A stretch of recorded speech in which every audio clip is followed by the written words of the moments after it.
kandi uwo murongo ni umurongo uba ugamije gushyigikira abana bayo mu kwemera. Ku buryo rero iyo hari ibintu bishobora guhungabanya uko kwemera, biba ngombwa yuko ababishinzwe bagerageza gushaka uburyo babikosora, bakabiha umurongo ukwiye, kandi umurongo watuma koko buri muntu wese arushaho kumva ko ukwemera kwe gushyigikiwe, ukwemera kwe agusobanukiwe. Ni muri urwo rwego rero hari hamaze imyaka dukoresha amagambo nakwita yo mu ntangiriro mu gitabo cya misa edition ya mbere, iya kabiri ni ya mbere, traduction cyangwa se yahinduye mu Kinyarwanda na Musenyeri Kagame. Mu Kinyarwanda cyari kigezweho icyo gihe. Yego. Nyuma yaho rero habaye indi ihindura nyandiko mu Kinyarwanda gihuje nuko iyo credo tuyo ndanga kwemera yo kwisi hose duhura na Kiliziya yose.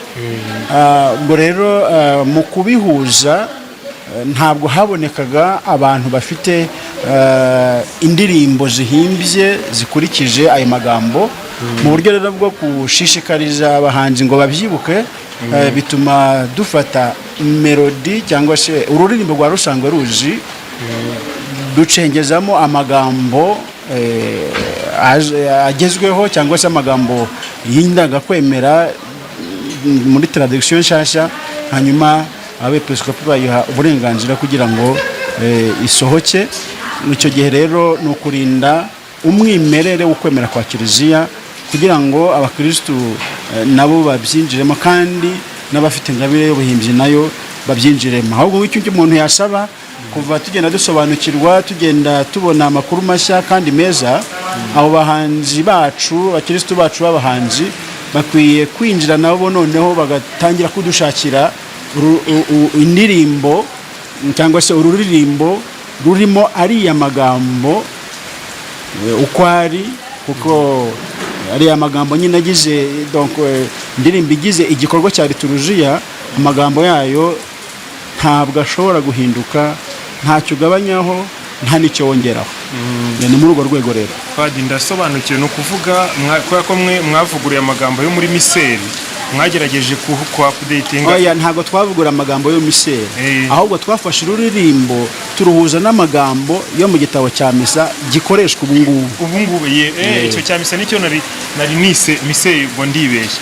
Ariko ni miseri barabyumvise, ahubwo ari no gushishikariza abahanzi bahanga indirimbo nshya ko bakora izindi bubahirije ayo magambo mashyashya cyane rwose.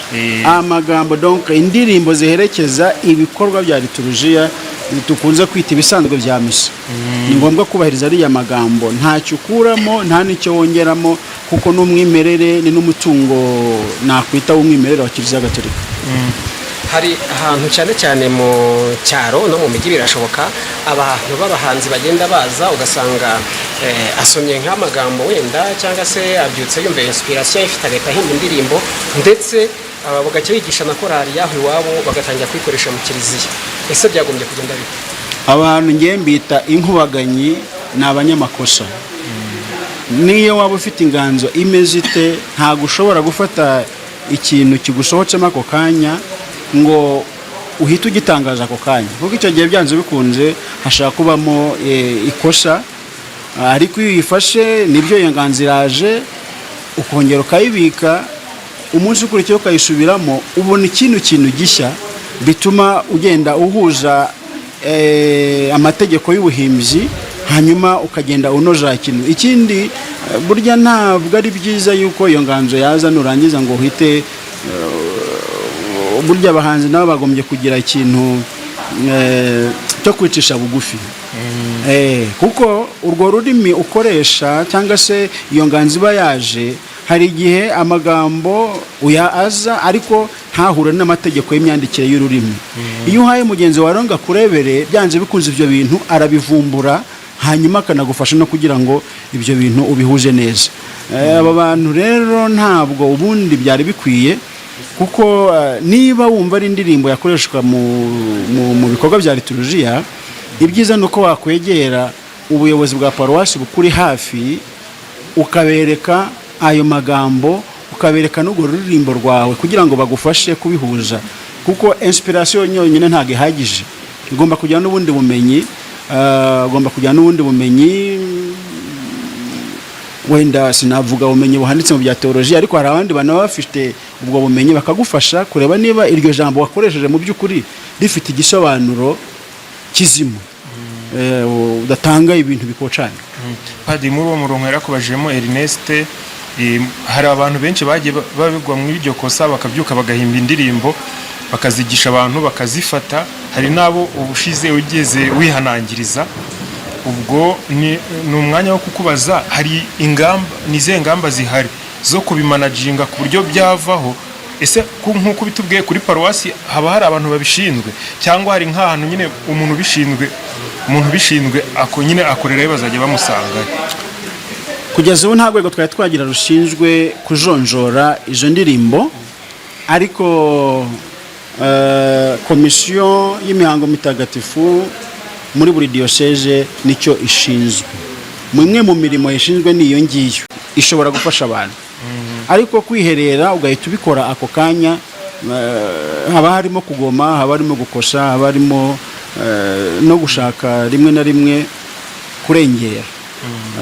Ni byiza kugisha inama, kandi iyo wagishije inama byanze bikunze cya gihangano cyawe ntabwo gishobora kugira ingorane nk'izishobora kuvuka nyuma y'uko abantu bamaze gusobanukirwa. Ubwo rero dufite amakuru, tugenda tumenya amakuru, tugenda dusobanukirwa, ni byiza no kugenda dukosora tunahuza kugira ngo tugire ibintu bifite umucyo. Nicyo nagusubiza. Ikibazo cya nyuma gito cyane, hari ihuriro ry'abanyamuziki rihari, rikorana gute n'izo nzego hari uburyo zikorana, cyangwa ko hari abajya bavuga bati njye n'impimba indirimbo nzayijyana mu ihuriro rikosora, nawe uratubwiye uti uyishyira padiri, hari uburyo urwo rwego rukorana n'inzego za kiliziya zishinzwe liturujia gutyo? Abanyamuziki bafite ubushobozi tekinike, hanyuma ubushobozi teologike, ubushobozi bujyanye na teolojiya n'ubumenyi muri bya liturujia, nk'uko hari abandi benshi nabo bafite aho badashobora kugera mu bijyanye n'ubuhanga bya muzika. Ni byiza niba ubuhanga bwa muzika bumaze gukosorwa, uretse ko ubundi mpamya yuko mu buhimbyi ubundi umuntu abanza amagambo, ntabwo abanza umuziki, hanyuma amagambo akabona kuyashyira mu muziki. Abanyamuziki rero bagufasha gukosora l'ordre technique ijyanye n'ubuhanga bwa muzika, ariko abandi bagufasha gukosora ikinyarwanda, bakagufasha gukosora ubwo buhanga mu bya teolojiya n'ibya liturujia, hanyuma indirimbo yawe igasohoka ifite umucyo. Kugeza ubu rero urwo rwego rw'abanyamuziki ubundi rwagombye gukorana n'amakomisiyo mu madiyoseze. Aho ngaho niho rugomba guhera, akaba ariho rugenda rugomba gukurira, kugira ngo au niveau national hagereyo urwego rwubakitse bihereye hasi. Ibyo rero ni ibintu bikomeza gutekerezwaho kandi bikomeza kuganirirwaho kugira ngo bizageraho urwo rwego nyine rushobora kuba amaboko, kuko ubu ni amaboko ya za komisiyo z'imihango mitagatifu mu diyoseze, kuko nyine mu ishami rya muzika cyangwa se mu ishami ry'indirimbo